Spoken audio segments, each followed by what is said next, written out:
কি ভাবছো, এত সুন্দর রেস্টুরেন্টের মতো দেখতে প্যানকেকসগুলো রেস্টুরেন্ট থেকে আনা নয়, এগুলো বাড়িতে বানানো।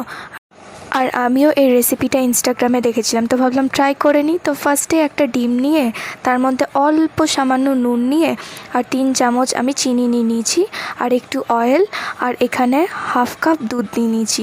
যতটা দুধ দেবো তার ডবল ময়দা দেবো এখানে আমি। আর তারপরে এটা ভালো করে মিক্স করে নেবো। সত্যি কথা বলতে রেসিপিটা আমার নয়, এটা আমি ইনস্টাগ্রাম থেকে দেখেছি। আগেও বলেছিলাম আমি কোনো টিউটোরিয়ালস দিই না, আমি যেটা দেখি সেটা ট্রাই করি, যদি হয় তাহলে সেটা আমি শেয়ার করি, তো সেটাই করছি। এখানে দেখো আমি একটু কথা বলতে বলতে ভ্যানিলা এসেন্স দিয়ে দিলাম, অল্প কোকো পাউডার দিয়েছিলাম যাতে একটু কালারটা আসে, আর দিয়েছিলাম হচ্ছে বেকিং সোডা। তো তারপরে এটা আমি ফ্রাইং প্যানে ফ্রাই করবে না, হালকা একটু অয়েল ব্রাশ করে এই ব্যাটারটা দিয়ে দেবে। ওপরে বাবলস আসলে তারপরে এটা ফ্লিপ করে দেবে। প্রথমেরটা একটু পোড়া পোড়া হবে, বাকিগুলো ঠিক হবে। তো দেখো বাকিগুলোর কালারগুলো কত সুন্দর হয়েছে। প্রথমেরটা আমি সার্ভ করাতে দেখাইনি, বাকিগুলোর ওপরে আমার কাছে একটু হানি ছিল। তারপরে এই চকলেট সিরাপটা একটা সিক্রেট আছে, এটা আমি কোকো পাউডার আর বাটার দিয়ে বানিয়েছিলাম। তারপরে একটু ফ্রুটস ছিল আমার কাছে, তার মধ্যে কলা ছিল, কলাটা দিলাম।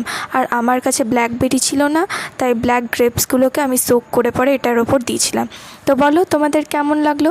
আর ওপর থেকে একটু বাটার দিতেও ভুলো না, দারুণ টেস্ট হয়েছিল সত্যি কথা বলতে। তোমরাও প্লিজ ট্রাই করো, আর ভিডিওটা ভালো লাগলে প্লিজ আমাকে সাবস্ক্রাইব করে দিও।